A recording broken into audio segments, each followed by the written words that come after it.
Now that we've reached 2 o'clock, we'll go ahead and get started. So I want to welcome everyone. My name is Eric Schmidt. I'm the president-elect with the National Association of Pretrial Services Agencies. I'm very excited today for us to go through a virtual webinar about responding to compliance and non-compliance. This was a plenary at the National Association of Pretrial Services Agencies conference this past fall, which was interrupted by Hurricane Francine. So we are bringing this to you today in a virtual component. And I hope that everyone had a wonderful Thanksgiving and that you're prepared for the upcoming holiday season. But again, we really appreciate your interest in webinars and continuing education through NAPSA. And while this has always been an action item that we wanted to bring web-based educational opportunities to our members, we're very happy to be operationalizing this here at the end of 2024. And we look forward to doing more of this in 2025. Again, this topic today really is a great topic. We're highlighting work being done by Advancing Pretrial Policy and Research, also known as APPR, and the work that they've done in both Virginia and in Michigan in regards to working with criminal justice stakeholders and each of those stakeholders' responses to compliance and non-compliance. So no matter the size of your organization, whether it be a large or a small entity, or it be rural or urban, this topic is a key topic for all of us. And NAPSA is very proud to elevate this work today. And like I said, we will continue to bring you web-based trainings moving forward. Before we kick off, I want to just talk about a few housekeeping items.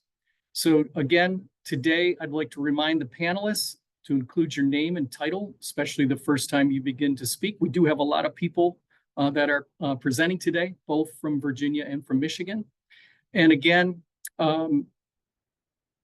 we would like all of you attendees to submit any items or questions that you might have either into the chat or into the Q&A section of this Zoom call. And we may respond to your question while we're working through this plenary, or we may hold it to the end, where we're hopeful to have some additional Q&A time.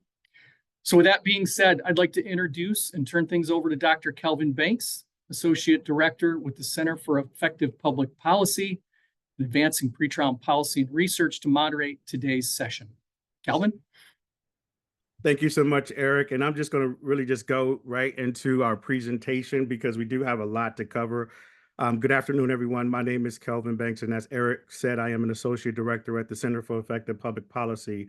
In terms of our agenda today, we're going to, do some introductions. We're going to get into and unpack and really lay the foundation for this conversation around responding to compliance and non-compliance. And then we're going to hear from several localities within the Commonwealth of Virginia. And then we're going to follow that by hearing from several stakeholders within Oakland County, Michigan, multidisciplinary team, if you will. And then we'll come back and we're going to close out with some closing remarks as well as key takeaways. And then, as Eric mentioned, at the end and throughout, we'll be holding space for questions as well. So again, this presentation is about responding to compliance and non-compliance. So we're going to do some introductory things as it relates to APPR. So as Eric mentioned, APPR is an acronym for Advancing Pretrial Policy and Research. We are managed by the Center for Effective Public Policy and supported financially by Arnold Ventures, LLC. This is our website, advancingpretrial.org. There's a ton of information on our website around pretrial justice, including research summaries, training opportunities, as well as risk assessment information as well. We also have a APPR community, which is about 1,300 peer practitioners that if you have not joined, we encourage you to join. There's a lot of information that's shared, questions that are asked, job opportunities that are posted within the APPR community. In terms of our objectives for the subject today, so the first one is really just to understand the values of developing protocols for responding to compliance as well as non-compliance. Secondly is to become familiar with best practices for responding to compliance and non-compliance. And then thirdly is to learn the steps to develop response protocols for your respective jurisdiction. And there is no one size fit all when it comes to this. And that's why you're going to hear kind of a myriad, if you will, of examples from the various localities that are a part of the panels. We like to start with also a quote from Leo Tolstoy, who is the author of War and Peace. He says, the sole meaning of life is to, double clicking on the service part of pretrial services, is to serve humanity. The sole meaning of life, again, is to serve humanity. So what is pretrial supervision? So by way of definition, and the way that APPR really defines it, is just really using the least restrictive interventions needed to promote, number one, court appearance, and secondly, community safety. Court appearance is based on the Bail Reform Act of 1966, which simply says if a person is released, what is the likelihood that they will return to court? And then 1984, the Bail Reform Act came back and revised and said if a person is released, what is the likelihood that they will not commit an offense? And the mantra that we like to summarize this with is simply promoting success rather than managing failure. So the way that we approach this work, pretrial supervision, is really in responding to compliance and non-compliance, and really our work in general is we look at things through the lenses of the law, data, best practices, research, equity, as well as supportive services. So our session goal is really just to, number one, increase human dignity so that the folks that are coming through your system are treated with dignity and respect. And then when necessary, to decrease unnecessary pretrial detention. Maybe there are some situations where pretrial detention may be appropriate, but we believe that there's more situations where it may not be necessary. And without having the concepts and the principles and understanding and the laws in place, sometimes folks are unnecessarily detained during the pretrial stage. So we'll kind of, again, this is our part where we're going to really just lay the foundation for the moderated conversation that's going to follow, and we'll kind of really unpack a little bit more about what responding to compliance as well as non-compliance is. So in terms of foundational principles, the release decision should be least restrictive as well as individualized. I'm sure many of you have heard that before, but also the supervision and responding to compliance and non-compliance should also be least restrictive and individualized. And then again, the end goal of pretrial supervision is those number one, reporting and outcome measures, court appearance, and helping folks to remain law abiding. So why is this important? It can prevent unnecessary detention of more people pretrial. It can empower pretrial services to make service referral or take other actions more directly connected to helping persons in their needs. It allows agencies really to promote success and not simply just manage failure. Here's a case, an unnamed county in the United States, and this is a situation where they looked at the folks that were in their jail back in 2017, and they found that many of the folks that were released, oftentimes were released for things that really were technical, we normally known as technical violations, contact issues with pretrial services. So these were people that were going to court and they were not committing new offenses, but they were detained within the local jail for these for these technical violations. And so that when they realized that they had this data, they started to do some things differently because they were unnecessarily, if you will, detaining people within their respective community. The cost for that, in terms of folks, it was a daily cost for each person that was detained. That was $128.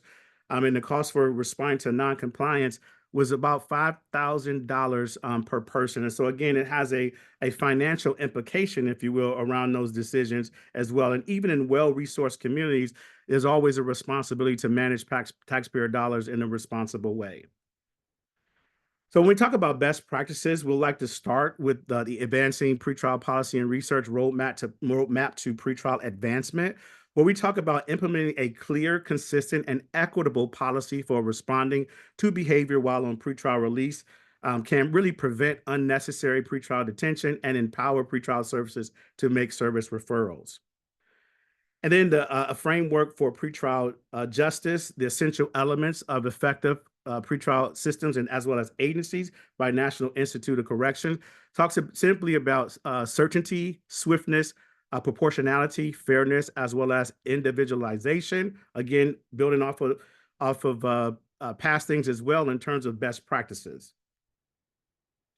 And then the NAFSA standards also comes back and says that pretrial services agencies should verify and, when appropriate, respond to defendants' conduct or court-ordered supervision. The agencies response procedures should include administrative options that the agency may apply without requesting court action. These should be developed with the court's approval as well as shared with prosecutors, defense attorneys, as well as defendants. In addition to those best practices, we like to always raise up throughout our work is this concept around procedural justice, where it has 4 pillars.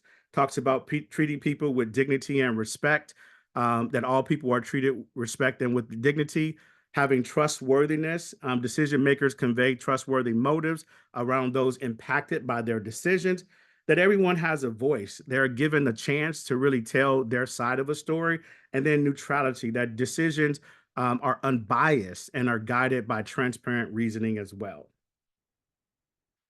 So when you talk about developing a process, first, you want to really just kind of talk about identifying the compliant and non-compliant behavior, then identify the varying responses for each behavior, match the positive behavior to an appropriate incentive, and then match the severity of the non-compliant behavior to an appropriate response. Compliant behavior examples could include no positive drug tests, maintaining compliance with all conditions for 90 days, on-time appointments, no electronic monitoring violations, no new arrests within 60 days, and appearing at all court hearings. And we put those days in there because there are some research that show and data that shows that sometimes folks, when they fail within the first 60 and 90 days. And after that, the failure rate goes down. And so again, as folks can be in compliance, again, knowing what happens within your locality related to your data is important. But by way of these examples, after that, if it falls off, then you can look at opportunities to really step people down.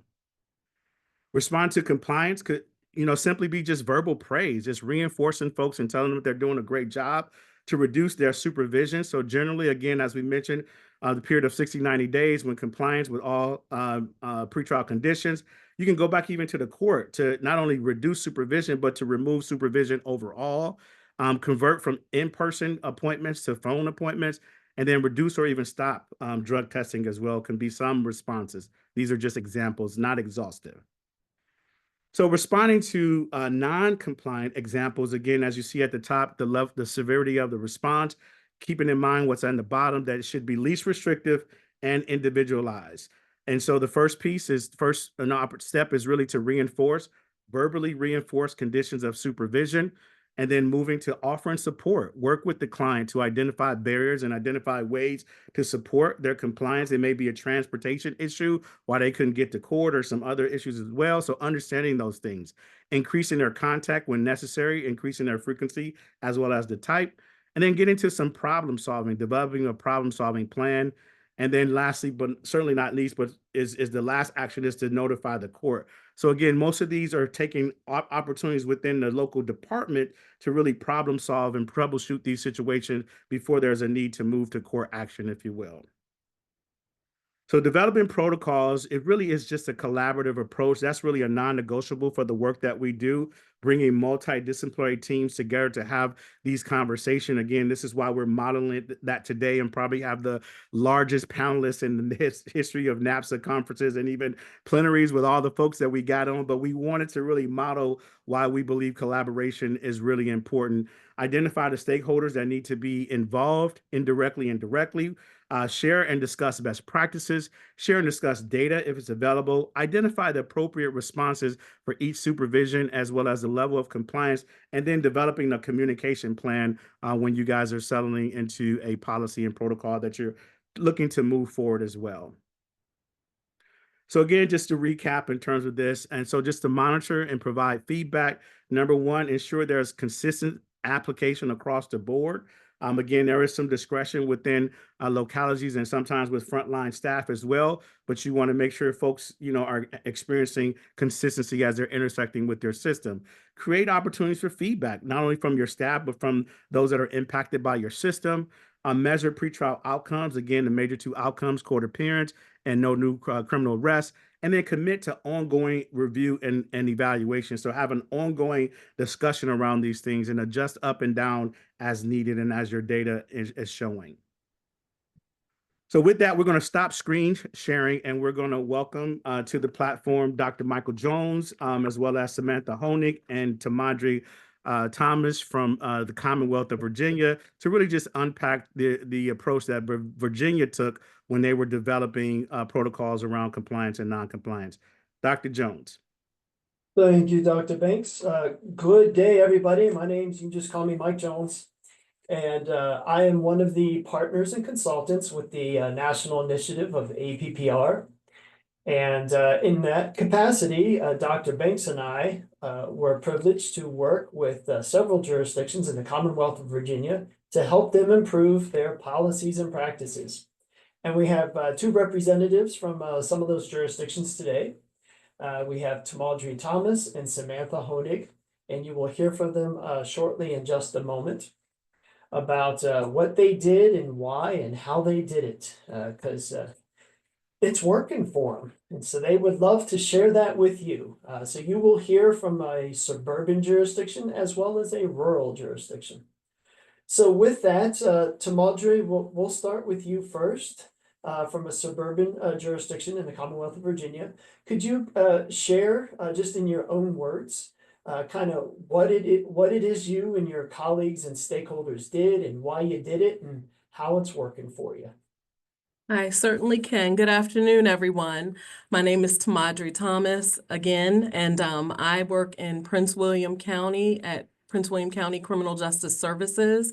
I'm the deputy director there, and we are about 30 miles north of Washington, D.C., so we're considered suburban and in northern Virginia, the northern part of Virginia.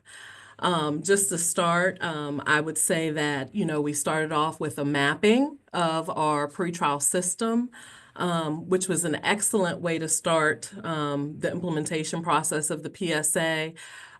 We all, key stakeholders within the criminal justice system in Prince William County, judges, Commonwealth attorneys, public defenders, social services, community services boards, public defenders, got together, and that we had a whole host of other stakeholders there, the magistrate. We got together and we kind of talked about at each intercept what we're doing with pretrial, within the pretrial system. And it was a way for us to not only learn from one another what we were all doing. It was very enlightening. The stakeholders talked very positively about this process because, for us, our criminal justice services agency, for instance, the police learned a lot about what we do, as well as the courts, in a sense, even though we consider ourselves a locality in which we have good communication across the board. But it was a great chance for us to learn about what we do and then what the gaps were in the system that we could possibly address during this 18-month process. And so one of the gaps that we addressed, that we identified, was the issue of pretrial compliance and how it's handled both internally with our criminal justice services agency, and our agency supervises pretrial court defendants prior to, the final disposition of their case, as well as local offender probation. But what we found, was that our pretrial officers had been increasingly frustrated over time. So this was a gap that was identified during the mapping, but something that we had talked about previously as well, and they were frustrated about feeling like they're writing these multiple letters to the court every time there's a technical violation, because that's what we thought the judges wanted, to be informed about every violation while they're on supervision. And it felt like, the judges weren't necessarily addressing the violations like they wanted the judges to address them. A lot of times the judges, if it was a technical violation, they would say, okay, review violation, send them back to pretrial with no, sanction of any sort. And so, again, this provided a forum. The mapping provided a forum for us to develop a work group of judges, public defenders, all the key players to address this, as well as our staff, our pretrial officers, who had kind of the frustration and the issue because it was creating a lot of work for them, they felt, with no real desired result. And so after talking in the group, with the judges and with our officers, they found that, the judges really we asked the judges, what is it that you all want? Do you want to hear about these technical violations or just the major violations? And of course, they said, really just the major violations. If you all are able to handle the technical internally, we're fine with that, and just, come up with, what we did was we came up with a non-compliance letter, letting the judges know, like if it was a technical violation, we didn't tell the judge until right before the court date, because we started handling it more internally. If it was a major violation, then we would request a violation immediately, such as someone getting a new felony charge while on supervision. So long story short, our officers, we included them because they're on the front line, came up with a sanctions and incentives matrix, which Dr. Banks just talked about, is something that was, it has to be consistent. It's a best practice, to how you address based on the level and severity of the violation. That's what we took from our discussions with him. That would be a best practice for us to institute within our agency. And so that's what we did. We developed a sanctions and incentives matrix. And the incentives matrix was more so that, or the incentives piece was so that we could celebrate success more than just managing failure like we typically have done historically. And so far, this has worked. We're not writing the multiple letters to the judges anymore, and the judges are fine with that. The judges are addressing the major violations as they did before, and it has really taken some of the workload off of our officers. It gives them a little more time to focus on those individuals that need more attention, need more time and attention with regards to us addressing, utilizing interventions with them, providing wraparound services to them, linking them to additional services, as well as treatment. And I think that's all I have with that question. Yeah, thank you, Tamaldri. Could you briefly tell us, because I know your staff sometimes interact with both pretrial defendants as well as people sentenced to probation. So could you tell how staff and even your stakeholders are dealing with sort of that mental shift and the differences of dealing with those two populations? Sure. In the conversations that our staff had, before, in preparation for working, speaking with the work group members, the key stakeholders, we had some conversations with Dr. Banks, and they showed, they were frustrated, very frustrated about doing all this work and not, and feeling like it wasn't being addressed. So Mr. Banks or Dr. Banks did ask questions such as, well, what are you all trying to accomplish? Is the person still going to court? Are they still making it into court, even though they have all these technical violations, such as like a missed office appointment or, a missed treatment referral appointment, things that could be handled internally. He said, are they still going to court? Are they still going to court without new charges? And those are really the goals of pretrial. And we had to kind of shift our focus and say, well, yes, it's not about violating them, for a technical, if you can handle it internally. It could be issues behind why they're not able to, for instance, get to court or get to our office because of transportation issues. So maybe handle that internally. And, the light bulb went on with us as leadership, as well as with the staff about, well, yeah, you're right. It's no sense in violating a person for something technical that can be handled internally and then possibly going back to jail over something like that, when we can handle it without having to send them back to jail for a technical. They're still getting to court. Most of them, the majority, are still getting to court without getting new charges.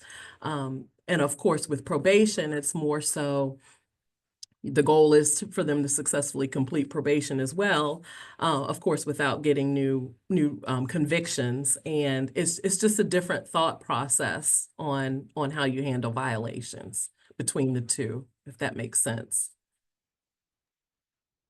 Great. Thank you so much, Tamaldri. It sounds like you and your team of staff have focused their work and time and resources on those outcomes that are most important to our administration of justice in the pretrial stage there. So congratulations to you all. Thank you. All right, great. And now Samantha, your turn from a rural jurisdiction out there in the Commonwealth of Virginia. Could you say who you are and who you work for? And similar question, Samantha, kind of what you and your stakeholders did and how it's working for you. Sure. Yeah, my name is Samantha Honig, and I am the pretrial program manager for Blue Ridge Court Services. And we were a pilot site for the Stanton, Augusta, Waynesboro area of Virginia, which is the Shenandoah Valley. Funny thing is, I was born and raised in Prince William County, which is where Tamadri is from. It is supervising. And there is a reason I am living in the valley. It's because it's so much less traffic. So, but so they have, I can't even imagine the number of people that they have coming in and out of their system. So my journey was definitely different as far as the numbers of cases that are here, and just the overall the overall system is just a different system here. But what we both found is that both of our agencies and the criminal justice systems locally were really just big on trying to manage failure. And so when I first heard that quote that Dr. Banks said at the beginning, that it kind of just put it all into, it made sense to me at that point that that is exactly what we have been doing, is trying to manage failure as opposed to promoting success. And during the mapping process, the discussion of what we do, that I think that the stakeholders were able to hear what it is the pretrial officers do on a daily basis, what it means to the pretrial officer to actually supervise cases that they refer to us, and how it's can be sometimes just like hitting your head against the wall over and over again. So in that process, we discussed how essentially I made the point that when COVID was happening, and we were only seeing people over the phone, we were doing phone contacts during the COVID era, we noticed that most of our clients would continue to show up. They would continue to give us calls, and we had very few missed appointments because come to find out they actually do want to comply with the court's order. But a drug addict is a drug addict, and it'll be hard for them to not use drugs. And so in that process, we realized that not only were we having to write so many more letters because people who did not want to show up for drug screens, they were not showing up to our appointments. They were also, in fact, more reluctant to actually go to court when they were supposed to, because they would know that a violation was out there for them. And so in that discussion, I think that kind of put a light on in their brains, and seeing how that is exactly what we were doing, was managing their failure by putting all these strict technical things that they had to comply with. And so and from that process, we were able to understand, I guess, explain exactly what we do as far as supervision goes. And we learned that they trusted our agency and the officers that are supervising these clients enough to know when it was necessary to actually notify the court, and to be able to monitor the individual client, and work with them and have them hopefully trust us enough to continue to come in. And so from that, Blue Ridge Court Services actually made a drug screen compliance guide that allowed us to not have to drug screen every single time they come in. There could be drug screens on the order of the bond, but in our locality, the stakeholders trust us enough to know when that drug screen is needed and when it is not. And so from that allows us to build a more trusting kind of a relationship with the client, which is hopefully going to motivate them to continue to come in to see us.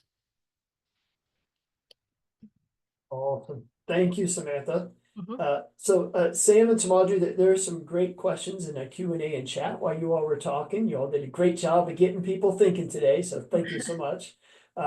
We will have time at the end to get to some of those additional questions, because I'm sure when our colleagues here from Oakland County, Michigan start talking, you have even more questions. So we'll get to those as well. But we do have time for one now that both Sam and Tamadri, I'd like you to take maybe 2 minutes or so to address.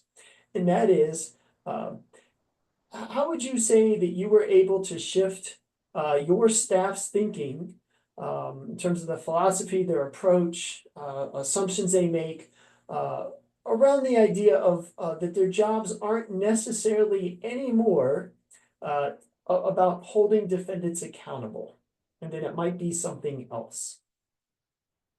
But so Sam, won't you go and then Tamadri? Sure. Yeah, when we had our training, our staff training to actually start using the PSA, this was obviously included. And I think I saw an actual moment of a relief in their faces, so that they felt this relief that they no longer had to continually write letters and have this burden of having to go to court to address them. And so in their minds, I think the staff that we have is definitely they're good at listening. I want to say they're more in the social work side. They're good people to listen. They listen well. They want to help. They really do want to help the clients that come in, but they also feel compelled to report everything because as rule followers, if the judges give these guys rules, their clients rules, and you have to not use any drugs, and well, the staff at Blue Ridge is very much they love to follow some rules, and so they felt just kind of compelled to continue to report these things to the court, and so giving them some leeways, letting them know that the stakeholders trusted their judgment on how to work with a client and how far to take it. I could see relief in their faces. Thank you, Samantha. And how about you, Tamadri? How did you help shift staff's thinking that maybe their primary role isn't to catch people doing wrong or to hold them accountable? Yes.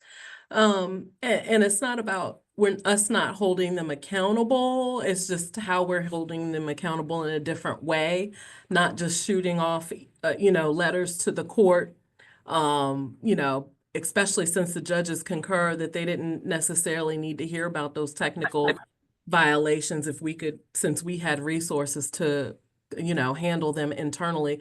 But also what we did was, when we were establishing the work groups, for instance, when we identified the gaps, we got our staff involved. We asked who wanted to be on what committee, or what work group to speak with the local stakeholders and then take the information back to their peers.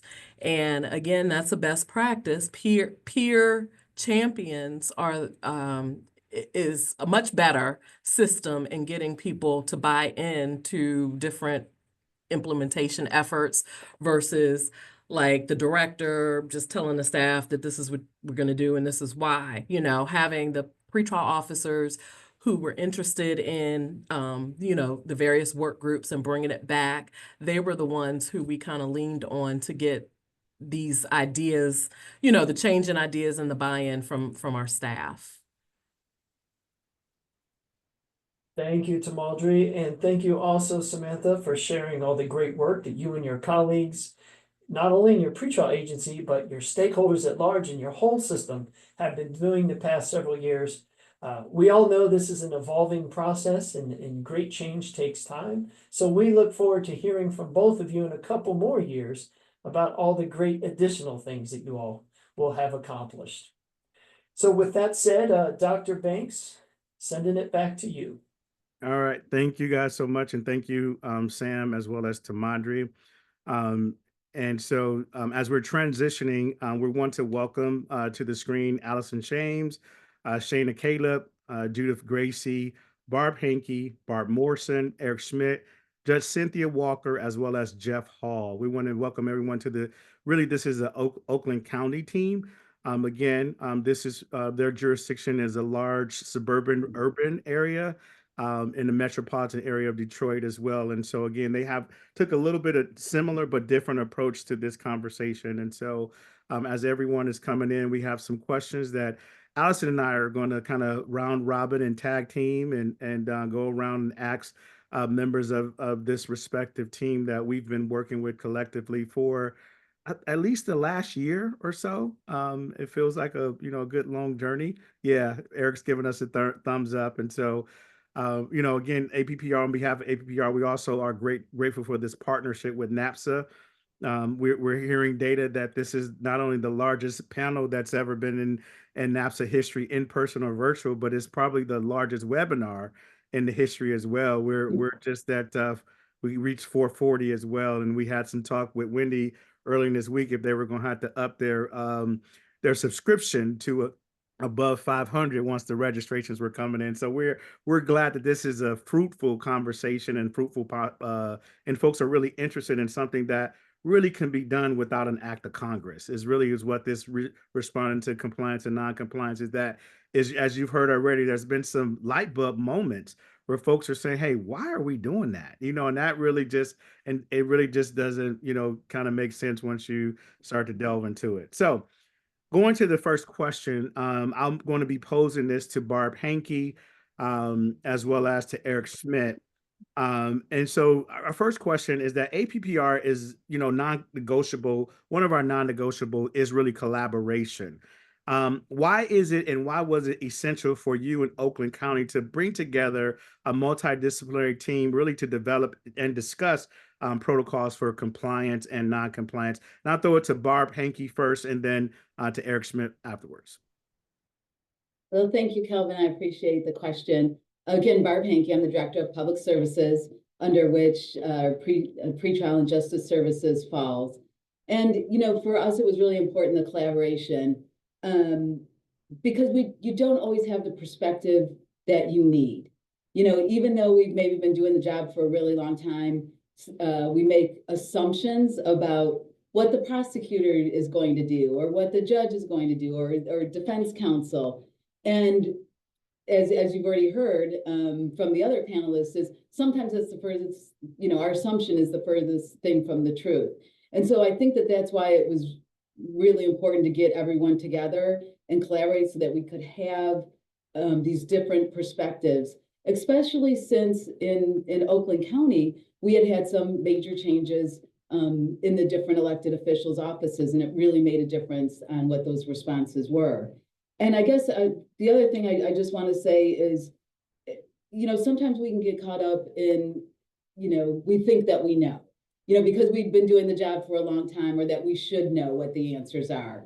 And, between myself and Eric, we have a collective 60 years in Oakland County in pretrial services. Both of us have been very involved on the national level. And you think, well, why can't we figure this out on our own? And it's because we don't work in a vacuum.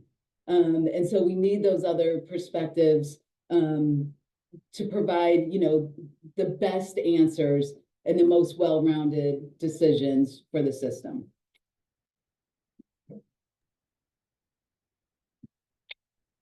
Yeah, and I'd like to, add, Kelvin, to that question. Basically, when we look at it from the pretrial services specific role, like Barb was saying, there's obviously the key pieces of collaboration, and this process, which has actually been going on about a year and a half now, with working with APPR to guide us through this, has really brought us all to the table to have really more meaningful and very detailed conversations about responses to compliance, all kinds of different responses. And I wish we had a lot more time, right, to talk about all those kinds of things. And I see a lot of things happening in the chat where people want examples and different things. So a lot of us, you'll be able to get our contact information. Feel free to reach out to us with minutia type questions. But as you try to operationalize these sorts of procedures in a pretrial agency, yes, you have to build like a guide. I saw in the chat that you're looking for, can you share the matrix with us, right? Or can you share your decision flow or your tree? And I would almost argue to a lot of you that it doesn't have to be that complicated.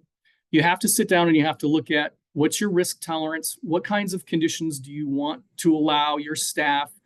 And I say make decisions. We're talking about making decisions where you'd make a recommendation on supervision about a specific person on your caseload. for mitigation of a condition or potentially increase of a condition. But for most purposes, people are successful. And right as they are successful and they have conditions that are somewhat onerous, or we'll be frank, they are onerous, excessive conditions like testing, high frequencies of testing frequency, at what metrics or what timetables or what success rates are you incentivizing people to be successful by recommending the reduction of those frequencies and or potential removal? And so you can operationalize that to be very, very concrete and very specific, but you do have to factor in professional judgment. You do have to factor in a lot of different things. We use the Praxis pretrial assessment tool for our bail recommendations. We do not tell our staff to blindly follow it.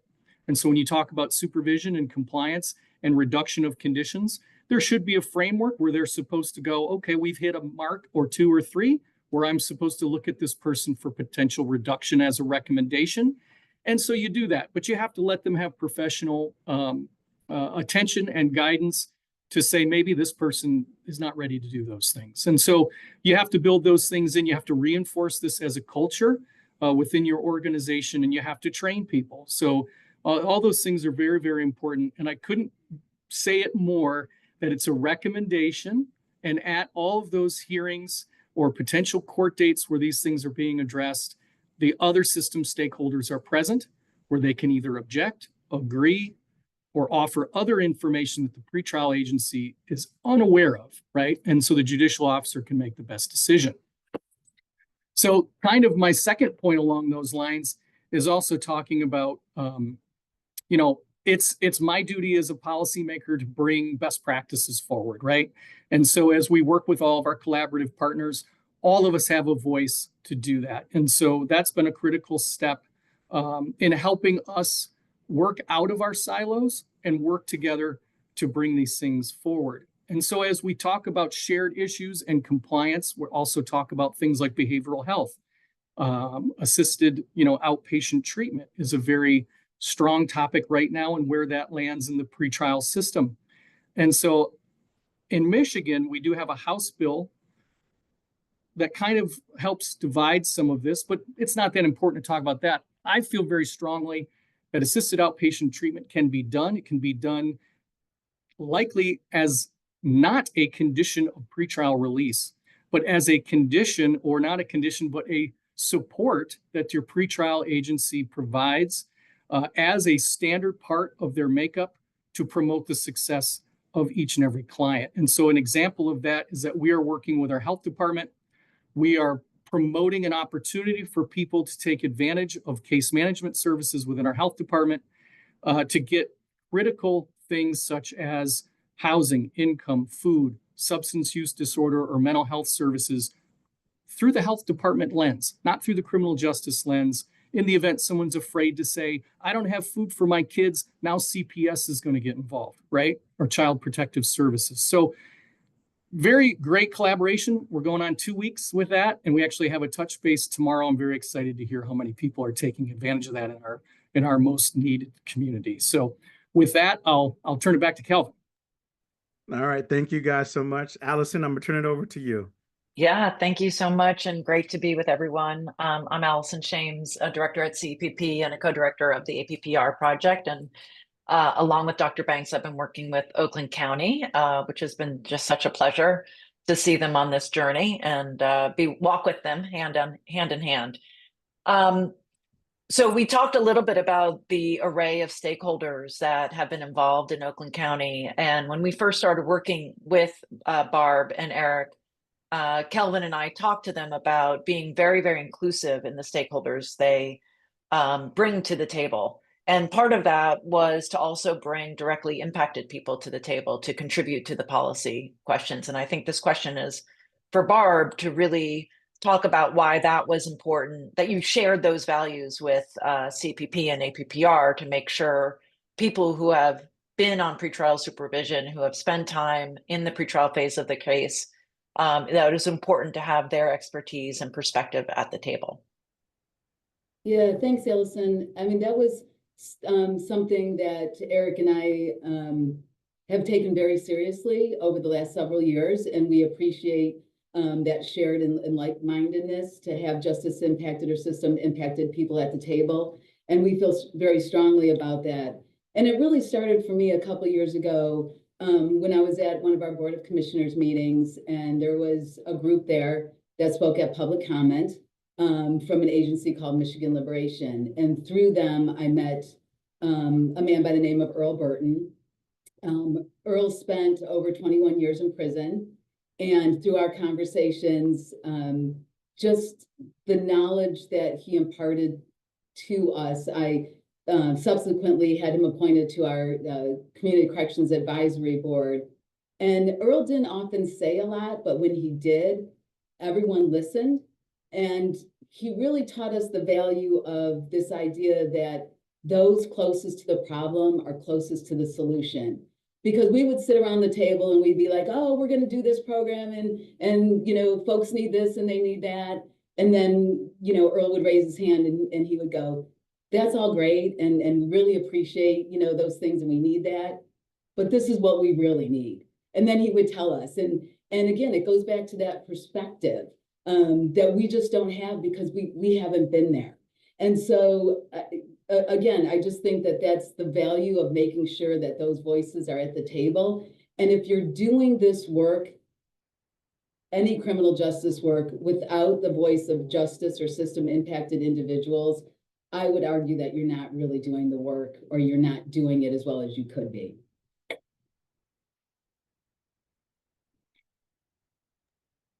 Back to you, Kelvin. All right, thank you so much, guys. So we're going to shift a little bit, and we're going to pose a question now for Judge Cynthia Walker, Chief Judge for the 5th Year District Court in Oakland County, as well as bringing Eric back to the conversation as well. So we've been on this journey for a little while in regards to developing protocols around responding to compliance and non-compliance. And we spent a significant time around this, the condition of urine analysis or drug testing. Can you guys share in terms of along that journey? Because I think there were some epiphany moments. There were some light bulb moments along that journey. And I think it's, on this journey, again, it's exploratory.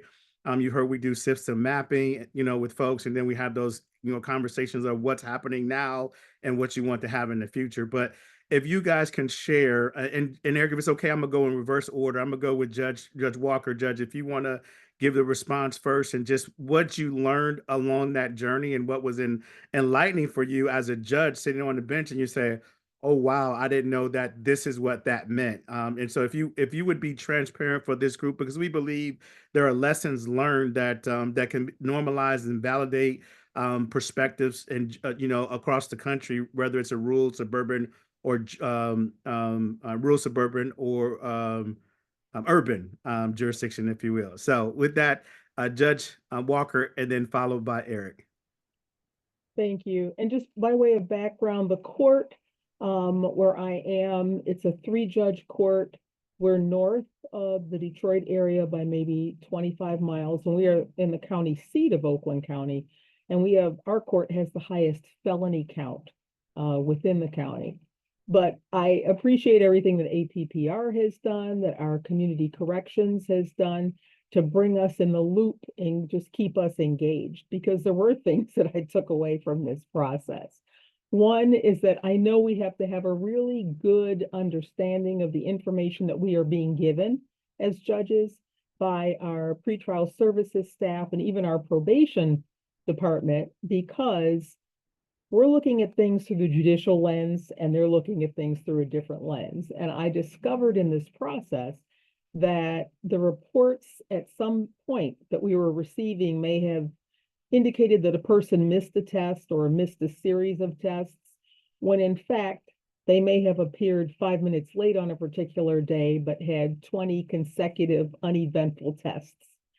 So it's all in how it is framed. And sometimes, as I think it was Ms. Thomas who indicated, we may not as judges want to know of every single violation, but the significant violations, because those are things that we'll take into effect. Another big takeaway from me, not just in testing, but in instances where we were using some form of monetary bond, or even if money is not used, even if a person is released on their own recognizance, but there are conditions imposed like testing, monitoring. Many times we are not taking into consideration the actual impact on a person, because our review of that has to be individualized. It has to be the least restrictive. Now, barriers are different for different people based on their economic socio status. There are many things, but our approach has to be tailored to that person. And while we're promoting community safety and promoting court appearance, the decisions that we make cannot be blanket just because we've been doing it for a long time. As judges, they have to look at the specific circumstances.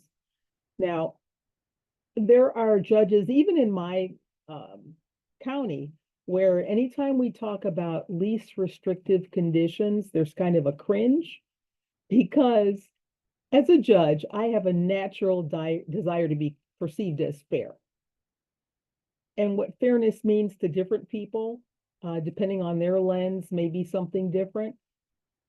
In some communities that are near me, judges have expressed that the community wishes to see a person who's arrested punished. And that is not the purpose of pretrial supervision or these conditions. So we have to be cautious about setting conditions that are unrelated to public safety or the person's risk to the public. Now, as a judge, do I have a healthy fear of being portrayed in the news as a person who released someone with limited conditions and then they go out and commit some heinous crime while they're out on bond? Absolutely. However, we have to look at what the data supports. In looking at those individual release decisions, the great majority can be supervised with conditions that are related to their individual risk and the protection of the public. So I'm mindful that all judges do not agree, but it's just important that we get accurate information so that we can make informed decisions on release. But I encourage those communities that are not meeting with their stakeholders to do so, just to make sure that you are on the same page, you understand the information that you're being provided. Excellent. Thank you so much, Judge. Eric, if you would jump in and just really kind of give us not only your light bulb moments, but even with your staff, that, you know, as you guys have went down this journey, just anything that stood out as it relates to substance testing as well. Yeah, and so why substance testing is it lands home to the largest number of people as far as a financial condition that requires them to go somewhere, get somewhere, leave their work, do these sorts of things. It can have the most impact, right? But electronic monitoring is right up there with it, but there's just aren't as many people in our jurisdiction that are on it. So just to give some context to everybody, we are in metropolitan Detroit. We do approximately 10 to 11,000 bail investigations a year. We serve about 6,000 people on pretrial supervision each year. And so we have to manage caseloads that are around 350 to 450 people. And we're trying to do a lot of different things. And for about almost 20 years now, we have never made anyone report in person. So people report into an automated system, and then they can contact their case managers at any given time to get services, to ask questions, or to relay something they're in crisis for, or whatever we can help them with. And so that being said, when you look at your supervision caseloads and you look at the number of people that are on drug or alcohol testing, you also have to start to look at, well, how or why did they get there? And if your pretrial bail recommendation entity is also recommending a lot of drug and alcohol testing, you should probably really consider reframing that entire policy as far as a pretrial agency. Now, we recommend drug and alcohol testing about 3% of all those cases that we do a bond investigation and do a bail recommendation on. And the court orders testing about 20% of all of those cases. So there's a big disconnect right away from what we're recommending versus what gets ordered. So when our supervision team is looking at those metrics and they're looking at people that have been ordered to supervision, they also go and look at, did we even recommend that at the initial appearance? And so that might be another kind of a checkbox to say, should we be making a change or recommending a change to the judicial officer about this testing? And so there's things like that. There's also, of course, opportunities for education. So are we educating the bench? Are we communicating with the bench? We have 14 different district courts in Oakland County, almost countless number of magistrates and judges. So there's a lot of opportunities to educate certain people if indeed testing is being done more frequently in one district than another. So there's obviously those opportunities. You want to, of course, review, like I said, your policy. You want to look at all these technical violations. How are they being reported? Like the judge said, how are they being framed? And what opportunities do we have to recommend removal for people who can't afford it, who can't get to those tests, and to find out why they're missing those tests. So not to just blatantly report they missed the test, here's even a positive test. It's to contact them and find out, why did you miss the test? What could we do to potentially notify the court that there should be a change in your condition? And or if you're positive, what other services can we get you to get you, sober, right? Most people that have a substance use disorder, testing isn't going to change that, right? They're going to have struggles. They're going to attempt to remain sober, but they will fail at some point. And so is testing really telling you anything different than you didn't already know, which was that this person has a substance use disorder? So let's do an intervention and let's focus on that instead of revocation or jail. So there's a lot of opportunities. There's a lot of aha moments. And there was a lot of those moments interchanging with all of us as stakeholders to kind of go, yeah, maybe we should look at that a different way. So it was great. Allison? Excellent. Thank you, Eric. Yeah, so Eric mentioned that that his staff make a lot of recommendations to the judge, and a party that we haven't talked to yet are our prosecutors, who also are instrumental in making recommendations to the judge and recommending conditions and whether to revoke someone's pretrial release. We know we always make sure we have prosecutors on our collaborative teams. They're really essential for sustainable system change. So I want to turn to Barb and Jeff to talk a little bit about your role on this committee and specifically in talking about the violations to compliance and noncompliance and how you've perceived your experience and why you've been such a great thought partner for us. Thank you. I have Jeffrey here with me because he's a computer tank. So I am Barb Morrison. I've been with the Oakland County Prosecutor's Office for going on almost 30 years, and then I'll turn it over to Jeff as if he were in his office still. Allison, it's been an amazing journey because this was never a role or a skin I think that a prosecutor felt comfortable in. We learned that, draconian measures of keeping people incarcerated is not making us safer. And if the goal is to stop recidivism and have people be in society and be productive members of society, something has to change.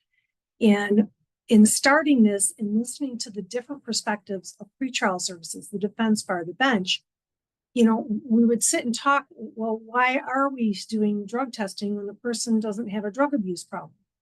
And it was, as Virginia, our colleagues in Virginia said, we're just managing failure. And managing failure ultimately, you put somebody in jail for a technical violation, they spiral, they lose their job, they lose their housing, they may lose their benefits for their children, and we haven't made our society safe. So you come from a prosecutorial background where, much like Judge Walker said, there is a fear of saying, oh yeah, don't show up, and then the next thing we know, that person has violated. We can't really stop that violation. If you're not individualizing a particular pretrial release for somebody, you're not preventing that. You really have to look at the person, and it takes the village. It really does take the village. Our office, our prosecutor was elected 4 years ago. She just won re-election, and she recognized that fact that we needed to be on this type of team. We needed to understand that the old way of doing things was not making us safer. We were continuing to habitualize people. We were continuing to see these reoffenses and these really lost generations of people who, as Eric said, had they gone into substance abuse counseling with the understanding that they were going to fail in their testing and they were going to, they were going to have problems with reusing drug use because that's the nature of their disease, maybe they wouldn't have had the 10 additional years of criminal contact that they had. So it has become not only for us, for me personally, an odyssey of learning. It's okay to be afraid. It's okay because it's different. It's a different way of thinking, but understanding that, if you really want to make a change in society, you have to start early. And it starts with this. It starts with learning. Maybe those drug testings aren't going to work for everybody. In fact, they're more harmful than they're ever going to help. And sitting on these committees have been wonderful. We've worked on how to comply with guns. How do we get guns out of hands of people who've been ordered not to have guns? Because no one really talked, as Barb also said, no one really talked to each other. We would be in court as prosecutors. Well, that's pretrial services, that they're the ones screening them, and I know about it when it's a violation, and that's what I know, right? Because I get their report. So it's really, I think that true meaningful change can only happen when you have a team of people trying to solve a problem, but bringing in their different perspectives of how their point of view is going to be affected by that problem. Because I could think all day how it might affect pretrial services or the jail or Judge Walker or, Barb and Eric, and I could be completely wrong and not realize it. And that, and that's after 30 years of prosecution. Right? So when you also have newer prosecutors, newer lawyers, they're terrified. They're even more afraid of they don't know. They're afraid of making a mistake. So it really, it's a good thing. And we're lucky. We're so lucky. Jeff, do you want to share your thoughts on that as well in terms of the role and focusing on the compliance and non-compliance and some of those aha moments as well? So Barb and I started, I think, 6 months apart, and the year I think was 1995. I'm the head of the district court, which is the beginning division of where the felonies and the misdemeanors start. So when the criminals just the defendants start into the system. I guess I focus more on the practical effect of why I'm here and why I want to be part of this. Where I sit, I look at bond conditions for people, and I'll give you for instance, a woman had a retail fraud, 10 years ago. She goes in because she doesn't have enough money and she's stealing things for her kids so she can feed them. She goes in for arraignment, and the cookie cutter decision of the magistrates, and this is not Judge Walker, so I'm purposely excluding Judge Walker from this discussion. But in some of the jurisdictions, this woman who's got 3 kids that she needs to get to school in the morning is on a schedule where she's got to call in the morning because she's got to comply with drug testing, even though she's got no drug or alcohol problem.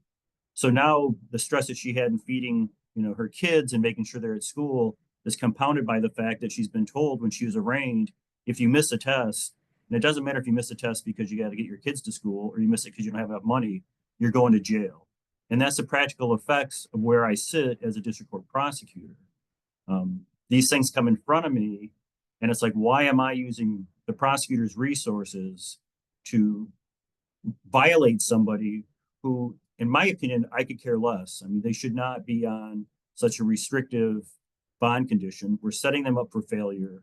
It has nothing to do with the fact that they stole $200 worth of some item from Meijer, and we're wasting our resources.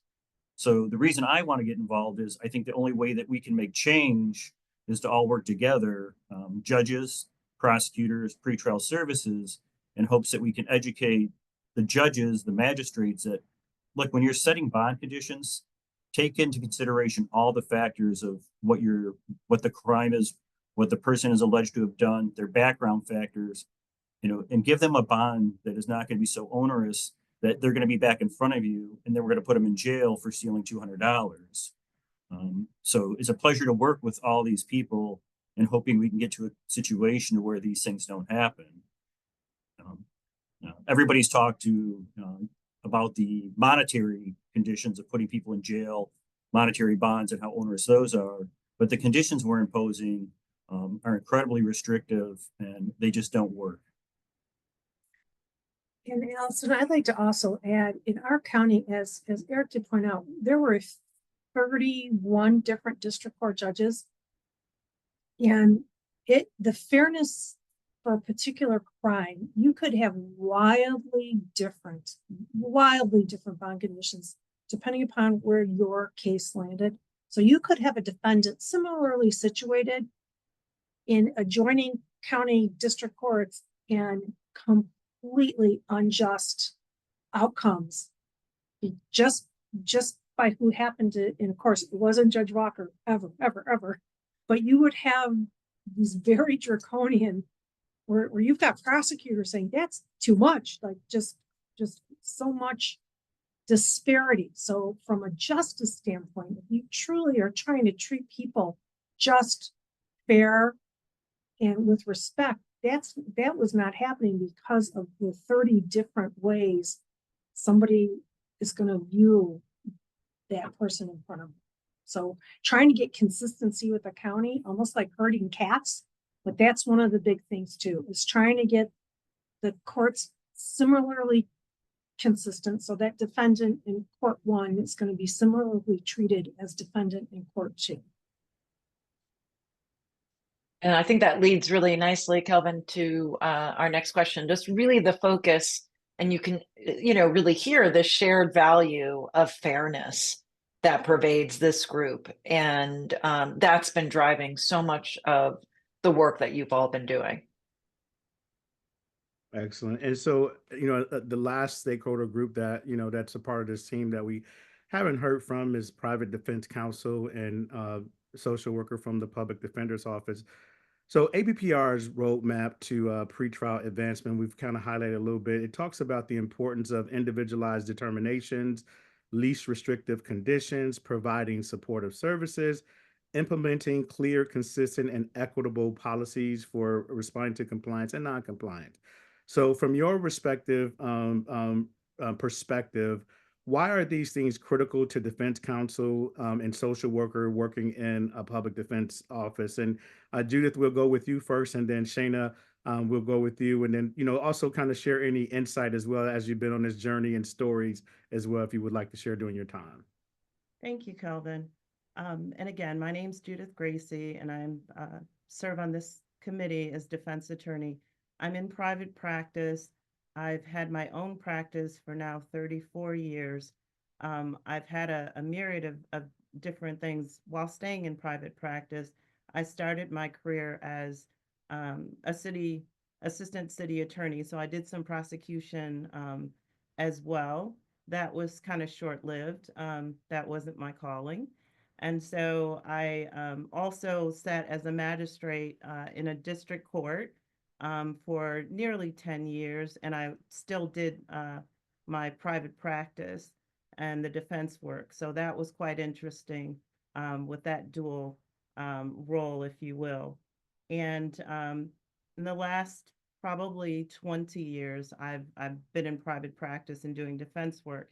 The very interesting thing about this group is I represent Oakland County on the state level, but I also do federal work. So it was such a refreshing thing for NAPSA to have the pretrial services on the federal end, because it's a vast difference between the state and the federal. And I guess that, Calvin, would be another type of seminar or webinar. So, but it's the differences, and I was so happy to be asked to be a part of this group. And I think it's been at least 1.5 years that we've been meeting. And when we first met Allison and Calvin, it's like, okay, who are these people and what are they about? And now it's like, we're a family. It's so amazing because everybody that you see on this panel is part of the committee, but there are some others that are not on the panel. And we meet consistently. like monthly, and it's a commitment. And everyone on this panel, we meet and everybody cares about everybody, but because we have different roles, everybody is like on the same playing field. I mean, on the same level. And so although, Judge Walker is on the group, but everybody is heard and everybody is respected. And so it's such a joy. And so Kelvin and Allison, thank you for being part of our group. I certainly learned a lot from being in this group when like the prosecutors that are on. We've been friends outside of the courtroom. We do what we have to do inside of the courtroom. But it's just so nice to get different perspectives, because for years in our county, at least, defense attorneys weren't invited to anything. We weren't invited to the table at all. We had to bring our own table and do our thing. But this group has been amazing. Barb, shout out to you and to Eric. I mean, so open in their thinking. That's what's made this group so effective. Because obviously we're talking about defendants here who are humans, people. And unless you have somebody that's representing them as, i.e.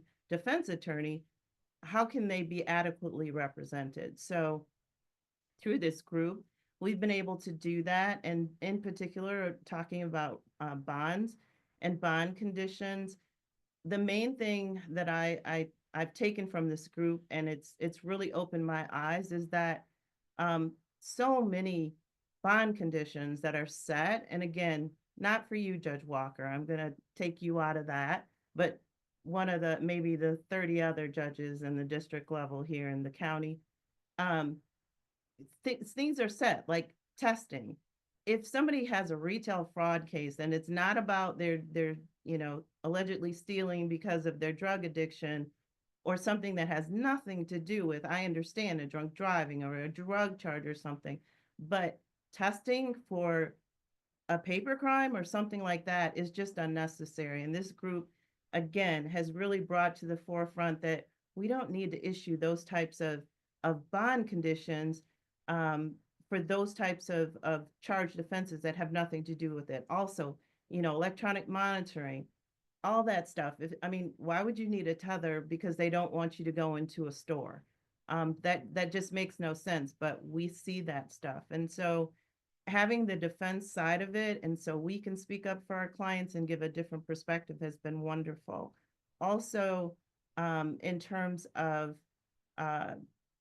when the violations do occur, many times we are not brought in as defense attorneys. And I think we typically will find out when our client finds out that they've been violated. We need to know ahead of time, because we can, be a part of it. I know Shane is going to speak as well as a social worker at the public defender's office.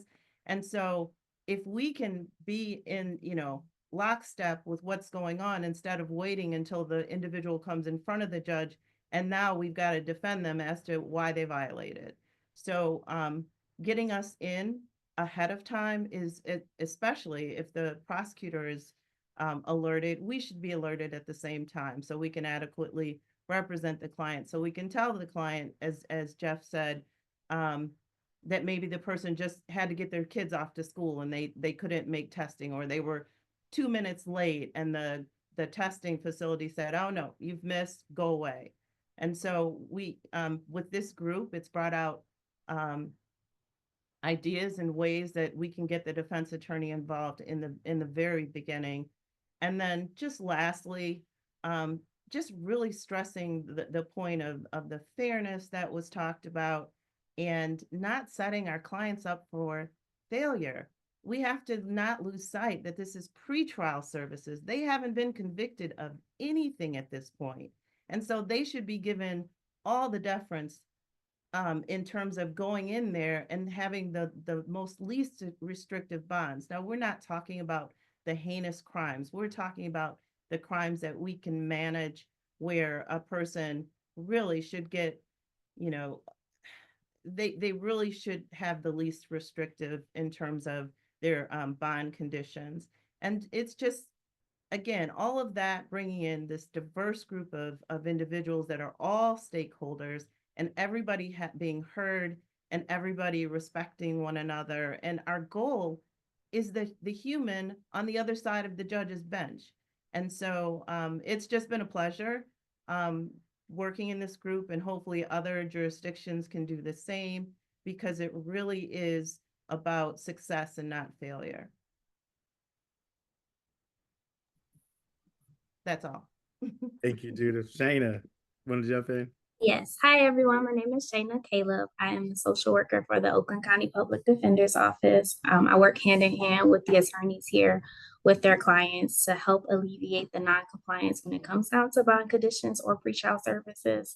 I kind of help them get that missing link to the resources that are needed to help make sure they do remain in compliance. I also kind of take the role of obtaining mitigation information when it comes down and hoping for the best sentencing outcome for the courts. And for the client. And most importantly, I just kind of am that support for the clients when they're trying to navigate through the red tape of the system, because unfortunately, a lot of the times they either have a bad experience with the system, they don't have the support, or they don't have the accessibility to access what they need. I kind of wanted to talk a little bit about how important it is to have a social worker when it comes to alleviating the non-compliance, when it comes to bond conditions and pretrial services. It can make the difference between reincarceration or not. I just kind of want to paint a little picture of a client who may be struggling with substance use, who's currently in the jail, who may be withdrawing, who has untreated or maybe even undiagnosed mental health diagnoses, and they are given a list and kind of sit on their merry way. And told to kind of figure it out when it comes down to the conditions for pretrial and our bond compliance. And then we're surprised that they're failing or that they're being violated. They are at their most vulnerable states in their lives, and they're just given a piece of paper and told to kind of figure it out. And so that's where I come in to kind of help alleviate that, to kind of help link them to those services, because a lot of the times the non-compliance is not on purpose. Majority of the time, I would say it's not on purpose. It's because they don't have the financial needs to get to the access, the services that they need. They may not have the transportation. They may still be so deep in their substance use that they don't have the capacity to quite figure it out yet. And, we can't fault someone for being so deep in something that's probably rooted and they've been dealing with for years upon years without giving them the services to overcome that. Not only that, sometimes our clients, they don't have support. They're doing this by themselves. They're trying to figure things out by themselves. And so to be a social worker to help them do that is very important. And it does make the difference. I see the difference of having no violations when you have that social worker with that client to try and help alleviate the stuff they just really simply couldn't figure out by themselves. I've been with Oakland County Public Defender's Office for a little bit over a year. And I remember my first case with over testing for drug and alcohol testing. Had a client, he suffered 2 strokes. He was an older gentleman, two back-to-back strokes that had obvious cognitive deficits for the client. He struggled doing simple tasks. And he was not only given the condition to test, he had to call into a screening line to test. He also was put on a scram tether, which is an alcohol tether. So basically it's like over conditioning. You not only are you calling to test, you have to pay to call to do the testing. You also have to pay for the tether. This client has cognitive deficits. He was had several violations because he was forgetting to call. And so his attorney put me on his case and said, hey, what can you do? Can you try and help him out to figure out what's the best way to make sure that he's not violating? And I actually had to work with this client and call him every day. I would check the testing website to see if his color was called, and I would call him and say, hey, so-and-so, you have to go and test to make sure that he wasn't missing his tests. Also, his wife and him, they struggled financially. They didn't have the financial means to keep up with the scram tether. And so that became an issue. And so really just driving home with the judge and with his attorney that, to let them know that he was struggling financially, he could not pay for that, to try and see if we can get that removed for him. And it's clients like that struggle the most and that are seen as non-compliant when they really simply are just struggling to try and get through these over conditions that they were given in the first place. I also kind of want to touch on the difference like a social worker makes when it comes down to reincarceration or not. A part of what I do, I mentioned earlier, is I obtain mitigation information when it comes down to sentencing memorandums or deviations that the attorneys file with the judge and with the court. And a lot of the times our clients are suffering with trauma, not just trauma from being incarcerated, but trauma that is deeply rooted in their childhoods and their young adulthoods and even leading up to adulthoods. And so I paint the picture for that client, kind of taking the judge back to their childhood to see and to show them kind of the road that they've been on to get up to this point. Because I truly do believe that people just don't wake up and decide to commit crimes. I think people have a path that causes them to get to this point, and a lot of it is rooted in trauma and mental health and substance use. And so I work with the client to help them and to paint their story for them and to let the judge know that, hey, like, I didn't just decide to wake up and make a mistake. Like, I have a long rooted history of trauma, mental health, and substance use that I've been struggling with and that they haven't gotten help with. I can't tell you how many times I had a client that says, I've never been offered treatment for substance use, but has a long history of crimes involving substance use. One client that sticks out to me, I had a client that I worked with, and she had a long history of substance use. Parents were substance users. It trickled down to her. She had a lot of trauma in her life, a lot of domestic violence, a lot of retail fraud crimes. And she would say she was in the middle of her youth doing these crimes. And I worked with her over the course of her case, gather her story, painting a picture for the judge so that the judge could know kind of what her story was. And when it came down to sentencing, the judge turned and she looked at the client and she said, before I read your story, I knew exactly what I was going to do. I was going to send you to jail. But now understanding your story, what you've been through, and the lack of treatment that you've had and the lack of access to the resources that you need, I'm not going to send you to jail. I'm going to send you to treatment, because that's exactly what you need. You do not need jail. And so it's moments like that that make the difference of having a social worker involved or not. It's the moments like that that tell the client's story, that tells, it paints a picture that this client does not want to be non-compliant. This client does not want to keep getting the charges. This client just may be struggling with something. And so this group, kind of like Judith said, has been amazing because it's kind of put that perspective into light. It's given us all an opportunity to make sure that we are setting clients up for success and not for failure. So that's kind of been my role in this group. Excellent. Thank you guys so much. And we got 4 quick things that we're going to do in our 8 minutes that we have left. The first thing is we're going to do is I'm going to screen share. We need your feedback. This partnership that we have with NAPSA and APPR, getting your feedback during these trainings is critically important. We do have some closing remarks, so we want you to complete this. And Sam, if you can drop the link in the chat, we want you to complete this, but still remain on, because we do want to close out, have some closing thoughts, and then also respond to some of the questions that went unanswered as well. So if you can click on the link in the chat, or even scan this QR code with your phone, we're asking you to complete this. This is critically important. It's going to help APPR as well as NAPSA to better improve the trainings that we provide to the field as well. As you're doing that, we're going to go right into our closing remarks in the interest of time to make sure we're hitting our mark. So the key takeaways from this discussion around responding to compliance and non-compliance is that it should be grounded in procedural justice. Those 4 pillars. You heard a lot of that throughout these whole conversations, whether it was Judge Walker, whether it was Barb M or Barb or Barb H, or even Jeff Hall or Eric, as well as Judith and as well as Shayna. You've just heard the humanization, if you will, of a person is critically important. So just making sure we're treating people as people.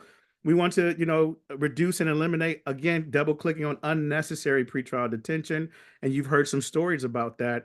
And then just having the processes for continual review to ensure alignment with best practice as well. So just having those teams and having those ongoing discussions for sustainable and long-term change. So again, we just want to say to each one of you, that pretrial compliance and non-compliance really starts with you taking your respective role and coming to a table and giving your perspective as well, and keeping folks in mind in that instance.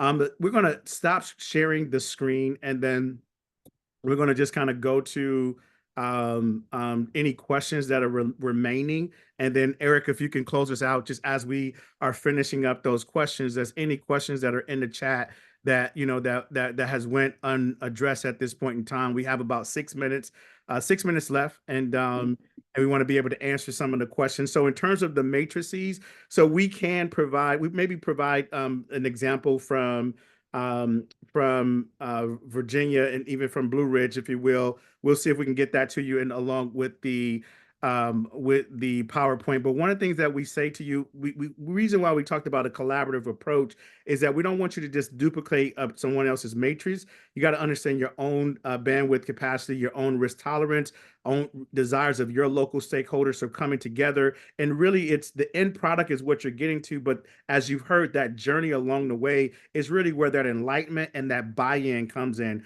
I've seen some questions in the chat about buy-in. So it's about being intentional on the front end, having that multidisciplinary team coming together, building rapport, and as Judith said, becoming family along the way to have those discussions and really being enlightened. And that's where you get that central buy-in. And so you don't just create something in a vacuum or in a silo and present it and want folks to accept it, but really go on that journey, if you will, are some of the responses to the questions. And so I'm trying to see if there's any, and Sam, if you can bring the rest of the panel back up as well, if there's any questions that were either on the Q&A or in the chat that any of the panel want to address or respond to as well, we can do that at this time. And then, you know, Eric, when we're just at about 28 minutes after, we'll turn it over to you to close us out for the day, if that's okay. So Kelvin, I just wanted to know, in case anyone caught it, you know, at the top of our session, I talked about having a justice impact or system impacted person. And some of you might be out there thinking, okay, but there's nobody on the panel. Well, at the NAPSA conference, we did have a justice impacted person with us that sat on the panel. Unfortunately, she was unavailable today. So I just didn't want to sound hypocritical about that. We do have someone, unfortunately, she was just unable to join us today. I saw. I want to just comment. Oh, sorry. I just wanted to say really quickly, there are some comments about how do I report success if all I'm being asked is to report failure?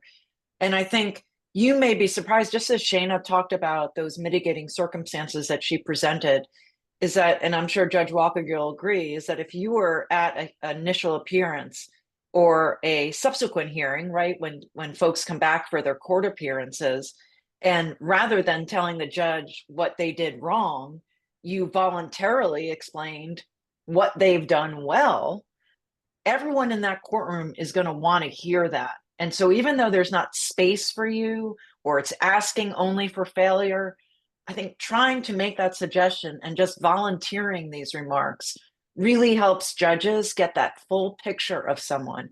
And that's really what I think a lot of our panelists were talking about, is giving the judge and other decision makers information that is much more than the failure, but the greater success that you're seeing, small to big successes of the folks who you're supervising.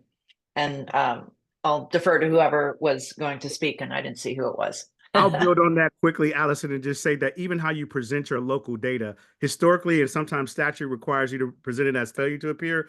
We at APPR, we present it as appearance rate. So you end up hearing 90% success rate as compared to 10% failure rate. And so even how you present the affirmative is critically important. So look at your data. You know, we take that mantra that, overwhelming people are successful pre-trial. The data actually shows that in all the jurisdictions that we work in, it's 80 to 90% success rate. So use the inverse of your data. I yield the floor. There was someone else that was going to jump in. I'll just say quickly that what you can do very easily, of course, is instead of just notifying a judge when there's a problem, you notify them at every court appearance about everything the person's doing. So that, for the most part, is what they're successful at. And so it's difficult, though. I know there's resources involved in writing a report for every single court date for every single person that's on your caseload. But that's what we do here. And we've always done that. And that's because we want to be able to provide all the things that that individual is doing well, because usually that's a lot of things. And there might be one or two small things, right, that maybe they're missing. They failed to call in once during the month, right? And it's a non-issue, right? The fact that they've engaged in, if they were asked to do treatment or they're going to their tests. So you can communicate. It's about how you do that and what does that document look like that is key, right? And so very happy to be a part of this panel, obviously, as the NAPSA president-elect. I couldn't have been happier about this being elevated to today's webinar because of what happened at the conference. I want to thank CEPP and APPR for their ongoing collaboration with NAPSA. And I'd like to thank all of the NAPSA members for support in the organization. And I would ask any of you that are thinking about becoming members to please do so, because you're supporting the national entity that helps all of you. And I hope you enjoyed today's webinar. We'll have future webinars. Thank you again for all of your support. We'll be bringing more trainings to you in 2025. And I hope all of you have a great day and a wonderful holiday season. Thank you. Take care, everyone.